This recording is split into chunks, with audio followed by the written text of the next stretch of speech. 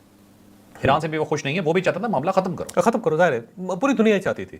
ایران نے بڑی زیادتی کی ہے سارے معاملے میں آ کے نا, تو یہ جو ضد ہے نا اس کی وجہ سے بہت زیادہ کرائسس, اور اب اکیلا ہو گیا ایران. اکیلا ہو گیا. اب ایک چیز دیکھیں کہ پاکستان کے اوپر بھی ان کے کچھ لوگوں نے الزام لگانا شروع کر دیا کہ ہمیں پریشر کیوں دے رہے ہو. اس وقت یہ بات انہیں سمجھ میں نہیں آئی کہ اب جب یہ اندھے کنویں میں پھنس گئے ہیں نا, اب سامنے بند گلی نظر آ رہی ہے, امریکہ اگر بلاکڈ ختم نہیں کرتا, وہ کہتا نہیں کرتا مذاکرات میں 2 مہینے بلاکڈ جاری رکھوں گا, اس کے تو جہاز ہی کھڑے ہوئے ہیں, تو ایران کا تو فوکس نکل جائے گا. تو اس سائڈ سے اگر وینزویلا کا تیل دے دیتا اس کو چائنا کو, تو ایران کی پوزیشن بہت کمزور, مارکیٹ ختم ہو جائے گی, ایران اس کی بہت ہی کمزور ہو جائے گی پوزیشن. اس کے ساتھ ساتھ آپ دیکھیں چائنا کا جو اقوام متحدہ کے اندر مستقل مندوب ہے, انہوں نے آج خبر دی ہے کہ انہوں نے کہا جی چائنیز پریزیڈنٹ کے ساتھ میٹنگ ہو رہی ہے امریکن پریزیڈنٹ کی, تو اس کے اندر آبنائے ہرمز اور جنگ بندی جو ہے ایجنڈے میں سب سے اوپر ہے, اور ہماری جو ہے نا یہ ایمرجنسی ترجیح ہے کہ اس کے اوپر بات کرنی ہے ہم نے. ساتھ ساتھ انہوں نے کہا جی یہ 5 کمپنیوں کی, یہ چائنا کی دوسری خبر ہے کہ یہ جو 5 کمپنیوں کے خلاف پابندی لگائی ہے امریکہ نے, یہ غلط ہے اور ہم اسے مسترد کرتے ہیں. بالکل ٹھیک ہے, بالکل ٹھیک ہے. اچھا صاحب یہ نتنز کا ذرا بتا دیجیے کہ جاسوسوں کا کیا ہوا. اب 3 وہاں پہ نیوکلیئر سائٹس ہیں ایران کے اندر, ایک فردو ہے, ایک نتنز ہے, اور پھر ایک جو ہے اصفہان کے اندر. ان تینوں کے اوپر اٹیک امریکہ کرتا رہتا ہے. جون میں بھی اٹیک کیا تھا, اور اس مرتبہ بہت زیادہ اٹیک کیا, اور پھر ساتھ ساتھ اسرائیل نے بھی اٹیک کیا. تو اب نتنز جو تھا وہاں, یہ پہاڑی علاقہ ہے, میں اس سائڈ پہ گیا ہوں, تو پہاڑی علاقہ ہے اور بیابان ہے, دور دور تک کوئی درخت تک نہیں ہے وہاں پہ. اس کی وجہ ہے کہ کوئی چھپ نہ سکے. تو اب اس کے اندر ٹنلز بنی ہوئی ہیں, اور جو کچھ بھی ہے ان ٹنلز کے نیچے ہے, اور اس سے میلوں پہلے جو ہے نا فینس لگی ہوئی ہے. پھر مجھے لگتا ہے کہ وہاں پہ انہوں نے بارودی سرنگیں بھی بچھائی ہوں گی. فینس ہے, اس کے اوپر نشان لگائے ہوئے ہیں کہ آگے نہیں جانا, آپ آگے آپ کی زندگی کی ضمانت نہیں دی جا سکتی. اور اس کے بعد پھر نا اس سے آگے, اور اوپر سے کوئی بلڈنگ نظر نہیں آتی, پورے صرف پہاڑ نظر آتے ہیں. اور نتنز جو ہے نا پورا اس کا علاقہ گاؤں ہے وہاں پہ, تو وہاں پہ چھوٹے چھوٹے دیہات بھی ہیں. اور اس سے اوپر نا ایک گاؤں ہے جس کا نام ہے آبیانہ. تو آبیانہ بڑا پرانا گاؤں ہے بہت ہی, اور اس کے اندر اولڈ سیولائزیشن, کو آج سے کوئی 3,500 سال پرانی سیولائزیشن ہے. اور اس ٹائپ کے لوگ رہتے ہیں اوپر. اور وہ آبیانہ جو ہے نا, آبیانہ کا لفظ ہی وہاں سے آیا ہوا ہے. تو مجھے وہاں جانے کا بھی اتفاق ہوا. وہاں جب میں گیا تو بہت زیادہ برفباری ہو رہی تھی دسمبر میں. تو بہرحال وہاں جو کچھ لوگ ایسے ہیں کہ جنہوں نے وہاں تصویریں بنائی اس علاقے کی, وہاں پہ فوٹوگرافی بنائے, اور اس کے ساتھ ساتھ اس کی جو لوکیشن ہے وہ تصویریں شیئر کی, لوکیشن شیئر کی, اور باقی جو معلومات تھی وہ اسرائیل کو انہوں نے وہ بھیجی.